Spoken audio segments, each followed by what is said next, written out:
Hello guys, this is Aqua, and since I summoned Kayura and built her, I'll go over the general assessment that I have of Kayura, what makes her good, and some of the pitfalls you should avoid because there are some.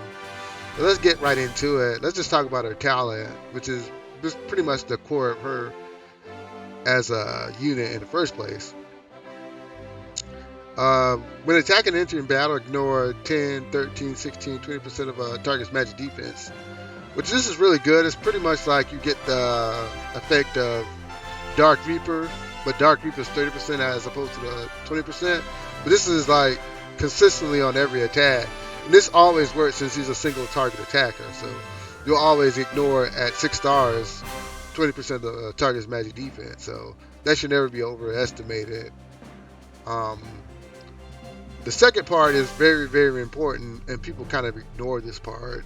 This is kind of like the pitfalls of building her. And critical hit rate and critical damage are increased by 10, 13, 16, and 20%. So her only real damage modification comes right here, purely, that you don't have to invest in. But it's based on crit. It kind of sucks. Like if Elwyn is just pure damage increase. So is Bernie pure damage increase. So this kind of sucks. I mean, it's good, but then it sucks because it's like if you don't crit, it's no good.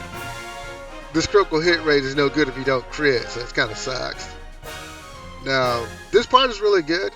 After taking AoE damage, restore HP to self, and ally with lowest HP equal to 1.5 to 2.5, 3 times Kayura's int. So this is really good.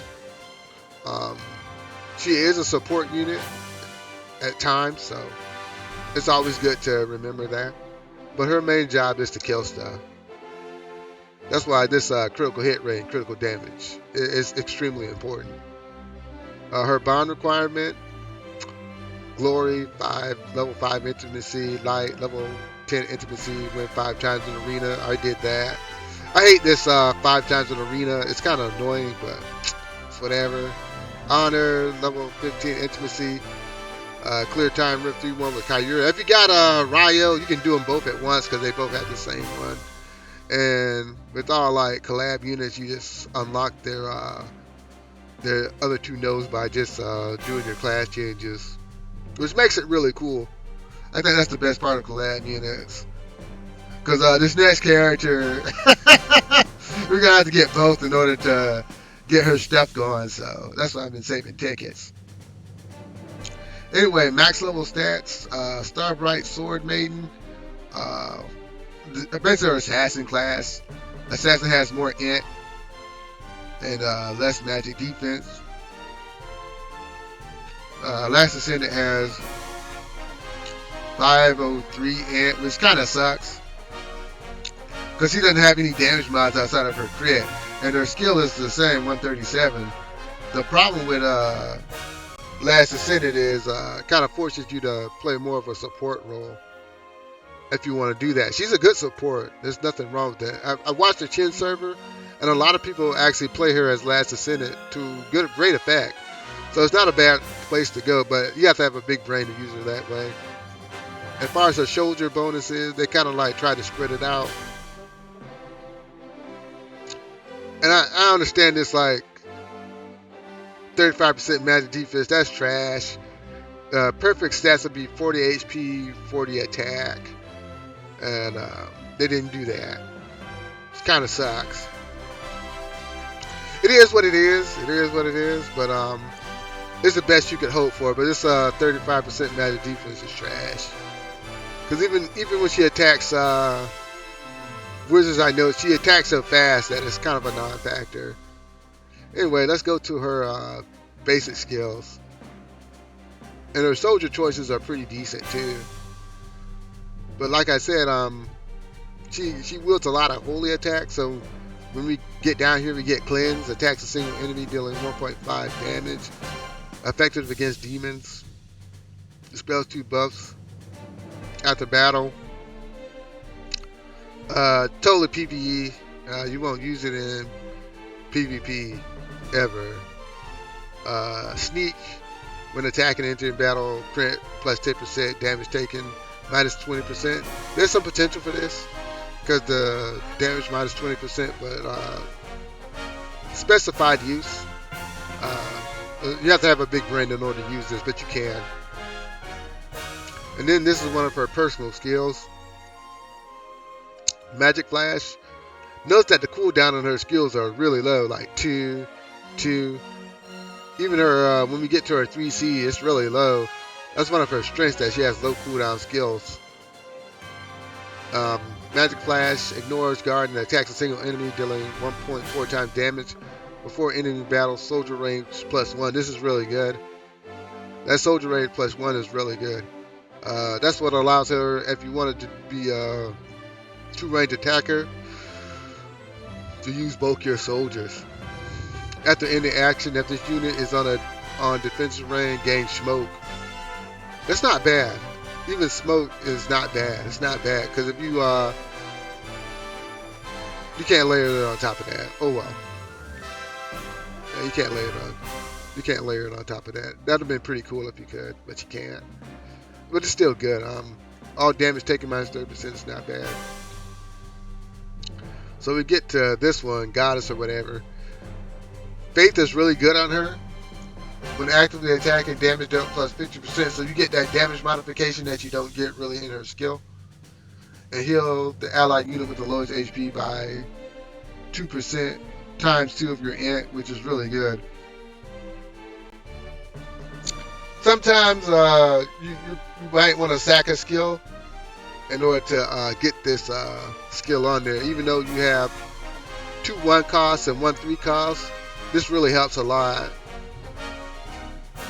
So I use this sometimes, this Faith skill. This actually works. I've been testing it out myself. And then Star Bright, Sword Maiden, whatever. These names are pretty gay. Star Flash is like a must-have passive. After attacking in battle, teleports to a square within 3 space. This is really powerful. Pretty defensive. You attack and then you run away. Really good stuff. And because it was a teleport, you can ignore obstacles, which makes this super amazing. And Star Bright Sword, cost 2, much like most of her skills, low cooldown.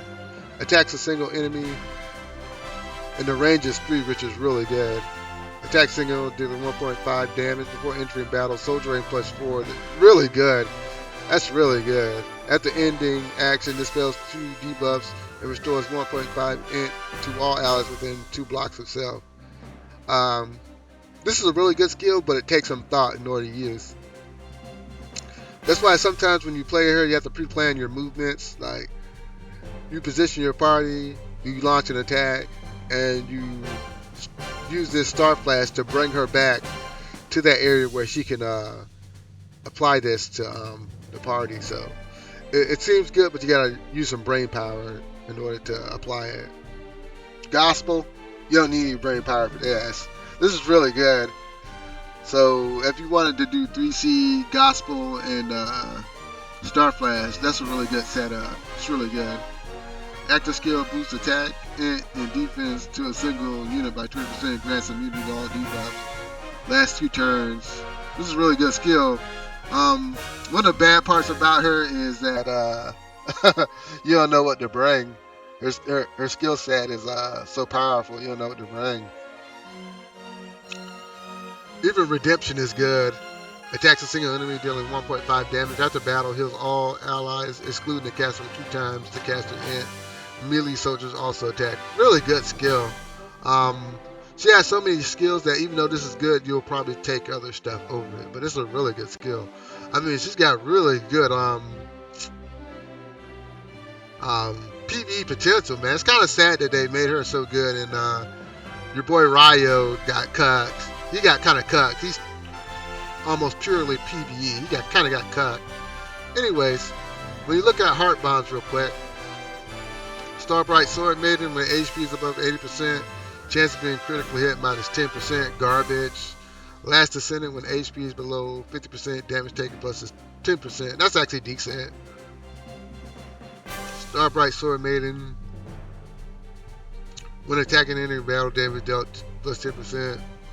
This is garbage. Her heart bonds are pretty much garbage because this is the one I use and I don't like either of these. Last Ascendant when HP is above 80%, critical hit rate plus 10. That's not bad. Last Ascendant has better heart bonds, and I don't understand that. You get the regular 5% from all hero stats. I don't like it, but it's okay. Her 3C is something to behold, though. This is really good, but the cooldown is only 3, which is incredible to me. That's insane. Oh, wow. I mean, you're ready to go. And if you use Act Again, man, that's a 2-turn special. When you have at least 5 allies, intelligence times plus 10%, move plus 3, and hero physical damage taken minus 20%. This is really good.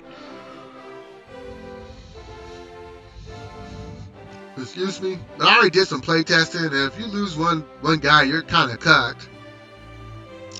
That's why you want to initiate with her as soon as possible, so you can get this effect and kill something. Because I've lost a guy in battle, and I got totally cucked. Magic damage. Ignores guard and attacks a single enemy for 1.6 damage. I forgot to talk about the Ignore guard, which is kind of broken. Ignores guard and attacks a single enemy for 1.6 damage. That's a good multiplier too, 1.6 damage. That's not bad. Before entering battle, soldier rank plus 1, which is really good. After entering turn, dispels 3 debuffs and restore 3 times int to allies within 3 blocks. Not bad. Takes a lot of planning for the last part.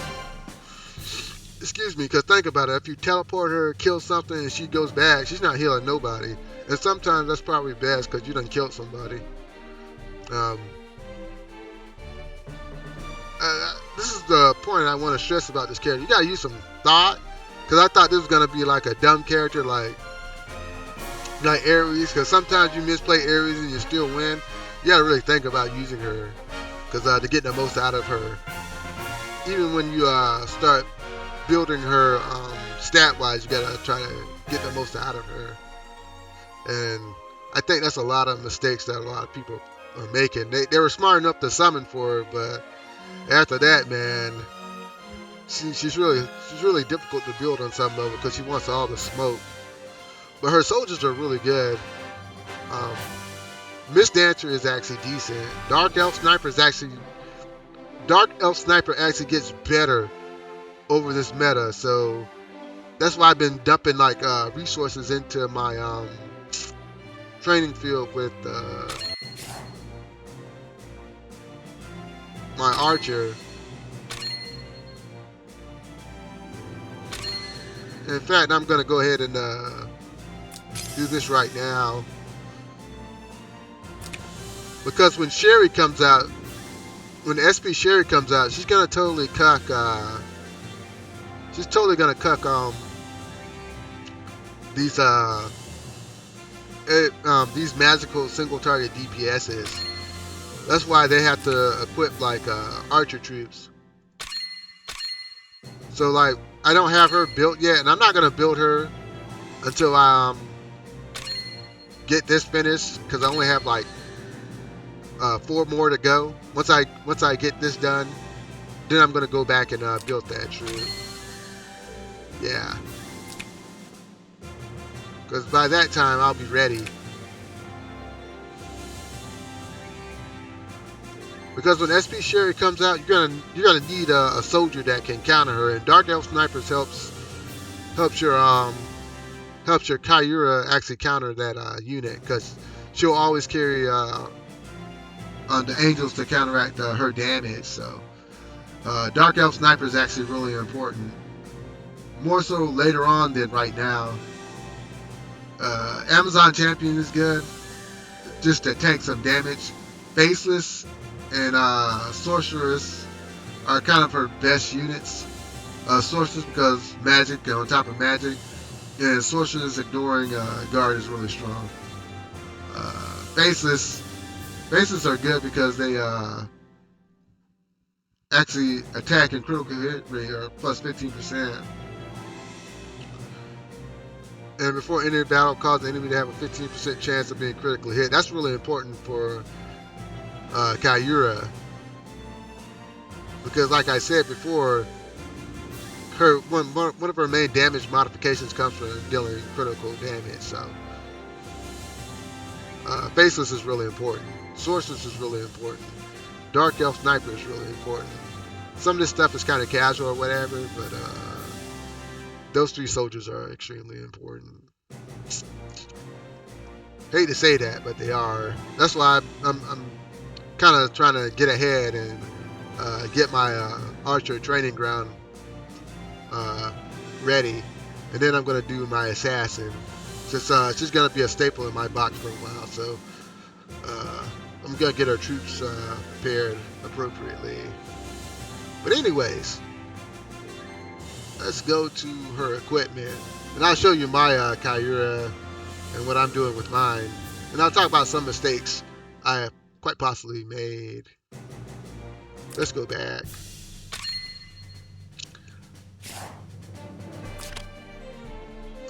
Let me go to time.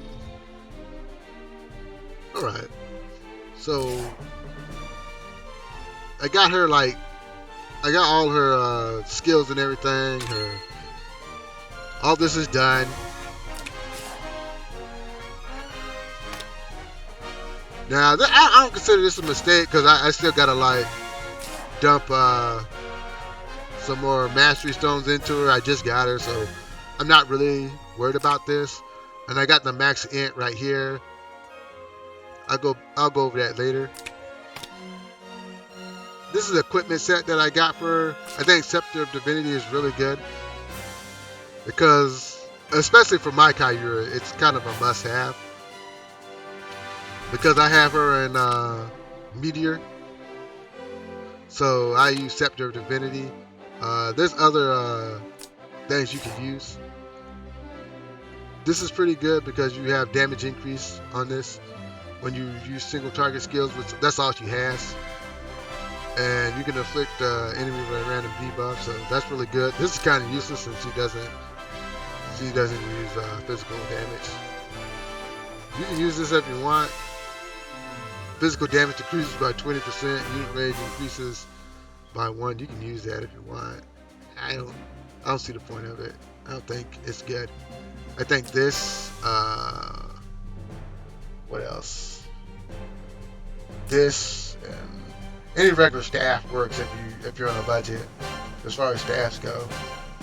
But I think these, this one, the Pale Staff and the Scepter of Divinity are the best for what you're trying to do because, like I said, she has low damage mods, and you want to attack first, and then you want to get to safety.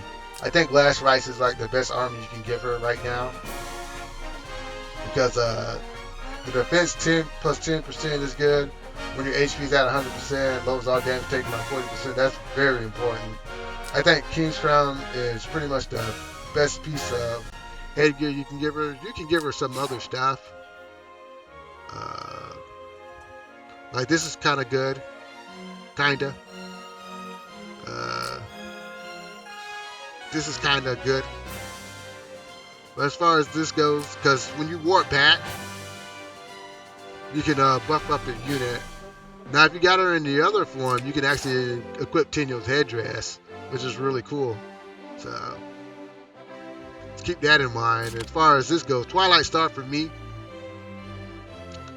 So I can break Last Rites and kill stuff. There's other ones that you can equip though. I mean, any magic dealing one if you're on a budget. You can even use this like when battling against holy units. This is also decent if you just don't have the resources. I think this is really good on her. When attacking with the skill, 30% chance to reduce the cooldown by 1. I think this is actually really good. This is probably the second best piece of equipment that you can actually give her. Because she has low cooldown skills, man. So if you can cut down the cooldown, she can just like spam over and over a course of 2 or 3 turns. So that's pretty cool. And you can actually use this if you want, just to be immune to silence, because you're really trying to kill stuff. If she kills 2 units, she's pretty much done her job. Then you can like toast her. And if you're really good, you can kill like all the units, and then you win. So, but that's my idea of what gears you should put on her. And this is the mistake I think I kind of made, because I've been testing her. So this is from experience. Mobility can be a real issue. I chose the meteor because when your HP is above 60%, damage dealt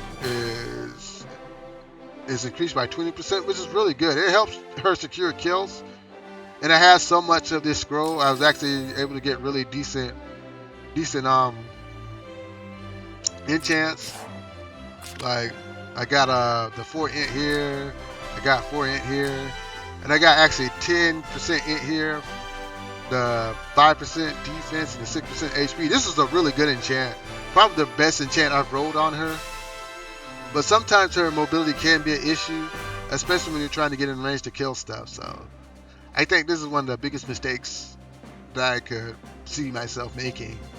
Overall, though, this increases her kill potential by a lot.